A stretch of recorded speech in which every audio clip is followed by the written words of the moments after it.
tukaongelee kuhusu the power of prayers. The power of prayers. Praise God. Wenye kitabu, wenye tunaandika the power of prayers. Nataka tukasomewe kutoka kitabu cha 1 Peter chapter 5 verse 8 to 9. 1 Peter chapter 5 verse 8 to 9. Ukifika unasema amen. Na kiasi cha kukesha, kwa kuwa mshtaki wenu ibilisi kama simba angurumaye zunguka akitafuta mtu ammeze. Nanyi mpigeni huyo, mkiwa thabiti katika imani, mkijua ya kuwa mateso yale yanatimizwa kwa ndugu zenu walioko duniani. Bwana Yesu asifiwe. Kwa Kizungu inasema be alert and be watch. Your enemy the devil roams like a roaring lion, looking for someone to devour. Be firm in your faith and resist him, because you know that your fellow believers in all the world are going through the same kind of suffering. Praise God. Maombi is communication with God. Praise God. Unapoomba una communicate direct with God. Praise God. Neno la Mungu limesema the devil is rolling like a lion, anazunguka kama simba. Praise God. Kumtafuta mtu afanye nini? Ammeze. Praise God. And the way to resist the devil is by prayers. Praise God. Tutamshinda shetani kupitia nini? Kwa maombi. Si kwa nguvu. Hapana. Si kwetu una mali tutamshinda shetani. Hapana. It's through the prayers. Praise God. Mchungaji amekuwa akiongelea sana kuhusu maombi. Maana anajua the powers that are in prayers. Anajua nguvu zilizo katika maombi. Praise God. The first thing that you have, when you are praying, you have to thank God. The other thing you repent your sins. Maana Mungu anasema maombi ya mwenye dhambi. Praise God. Maombi ya mwenye dhambi ni kelele mbele zake. Praise God. Why do we pray? Why do we pray? The first thing, it makes us to have fellowship with God. The first point, makes us to have fellowship with God. Bwana Yesu asifiwe. Tunapoomba tunajiunganisha na Mungu mwenyewe. Praise God. We connect ourselves with God. Praise God. Through the prayers we connect ourselves with God. It makes us to fellowship with God. Praise God. The second thing, gives us the opportunity to seek guidance from the Lord. Praise God. Inatufanya tukaweze guidance ni nini? Guidance. Guidance ni nini kwa Kiswahili? Mawaidha. Amen.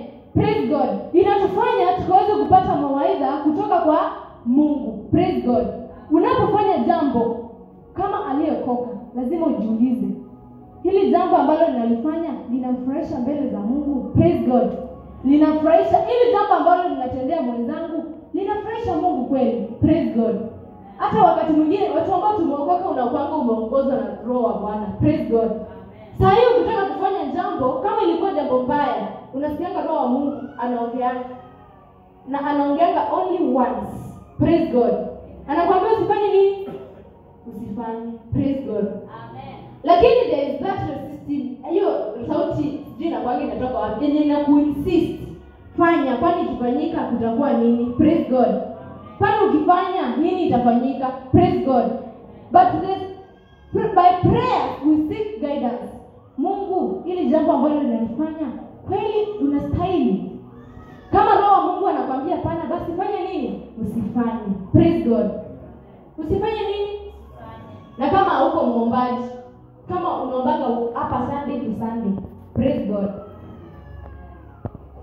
Imagine out of 7 days unaombaga 1 day. Praise God.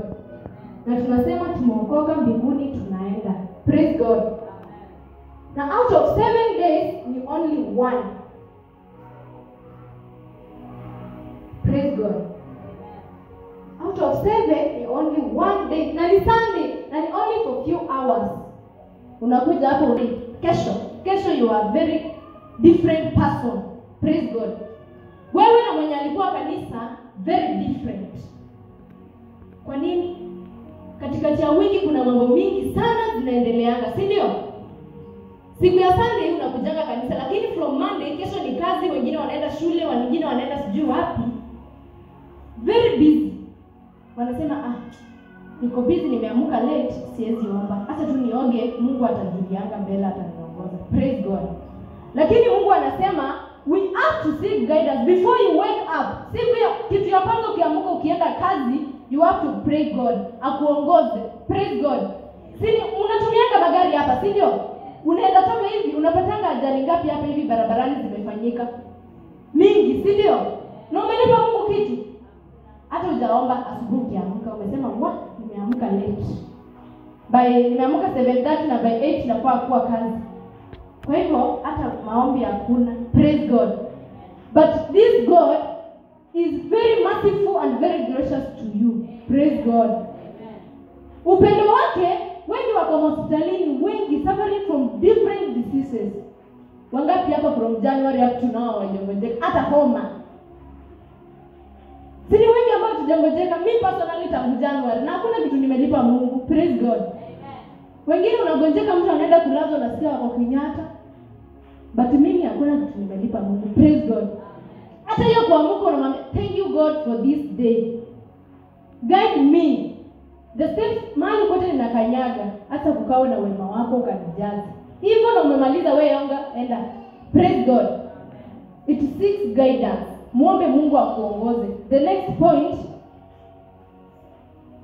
to obtain grace and mercy for the time of needs. To obtain grace and mercy for the time of needs. James chapter 4 verse 6 to 10. James chapter 4 verse 6 to 10. Lakini utujalia sisi neema iliyozidi. Kwa hiyo usema Mungu uwapinga wajikuzao, bali huwapa neema wanyenyekevu. Basi mtiini Mungu, mpigeni shetani naye atawakimbia. Mkaribieni Mungu naye atawakaribia ninyi. Itakaseni mikono yenu enyi wenye dhambi, na kuisafisha mioyo yenu enyi wenye nia mbili. Uzunikeni na kuomboleza na kulia. Kucheka kwenu na kugeuza kuwa kuomboleza, na furaha yenu kuwa hamu. Jidilini mbele za Bwana naye atawakuza. Praise God. Mkaribieni Mungu naye atawakaribia ninyi. Praise God. Hiyo point inasema to obtain grace and mercy for the time of need. Mungu wakati wa shida zako, wakati umekosa karo. Praise God. Wakati umekosa karo, Mungu anajua kwamba una karo. Lakini unapotaka kuna shetani sijui anaingilianga wapi. Hiyo siku yenye asante, unapata imagine you have been praying for your needs, umeombea mahitaji yako kila siku, kila on Sunday. Umekuwa unakuja hapa, maombi inaanza saa 3, uko hapa unaombea mahitaji yako. Praise God. Lakini ile siku yenye Mungu anaamua kuleta jibu la maombi yako. Praise God. Anaamua kuleta the answer of your prayers. Hiyo siku, imagine unafika hapa hizo siku zote tangu January mpaka sasa hivi tuko June. Unafika hapa saa ngapi? Saa 3. Na Mungu anajua mahitaji. He gives us the grace and mercy for your needs. Ana masikio, anasikia, huwa anasikia maombi yako. Na jibu lake ni ndio na amina. Praise God. Si lazima hata saa hii mzazi tukienda kuomba mzazi kitu, alikwambia mama nataka kalamu. Kama hana pesa si anamwambia kesho. Naye Mungu haujui Bwana amekawiza maombi yako. Praise God. Umekuwa unakuja kanisani saa 3 kuombea mahitaji yako. From January since June, saa hii tuko half the year. Praise God. Umesema huyu Mungu asikiangi maombi yangu. Maana unaanza wengine wakifanya hivi, hata pia mimi nitaendanga tu saa 5 kama wengine. Praise God. Hiyo siku yenye unaamua kwenda saa 5, kumbe Mungu alikuwa hapa saa 3 na jibu ya maombi yako. Praise God. Amekuja amefanya nini? Hauko. Praise God. Amekuja amepata afanye nini? Hauko. Mungu atafanya nini? Mungu atafanya nini? majibu yake. Kwa nini? Because umekuwa unaomba kila siku saa 3 na leo umefika saa 5, Mungu amefanya nini? Amerudi na maombi yake. Kwa nini? Because he has grace and mercy for our prayers.